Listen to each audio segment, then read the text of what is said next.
जागतिक हवामान बदलामुळे संकटे वाढत आहेत आणि त्यावर उपाय म्हणून स्वच्छ ऊर्जा व पुनर्वनीकरण सुरू झाले आहे. कृत्रिम बुद्धिमत्ता वाढत असताना तिचा वापर नियम आणि मानवी नियंत्रणाखाली आणला जात आहे. अन्न सुरक्षेच्या धोक्याला उत्तर म्हणून शाश्वत शेती पद्धती स्वीकारल्या जात आहेत. अतिनागरीकरणाऐवजी नियोजित, हिरवी आणि कार्यक्षम शहरे उभी राहत आहेत. भारतामध्ये पाणी टंचाईवर उपाय म्हणून जलसंधारण आणि पावसाचे पाणी साठवण्यावर भर दिला जात आहे.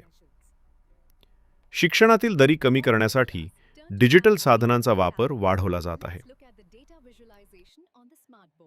प्रदूषण कमी करण्यासाठी स्वच्छ आणि विद्युत वाहतूक व्यवस्था विस्तारली जात आहे. रोजगाराच्या संधी वाढवण्यासाठी कौशल्य विकासावर आधारित प्रशिक्षण दिले जात आहे. संसाधनांचा अपव्यय कमी करून पुनर्वापरावर आधारित अर्थव्यवस्था उभी राहत आहे. संघर्षांऐवजी सहकार्याच्या माध्यमातून जागतिक विकास पुढे नेला जात आहे.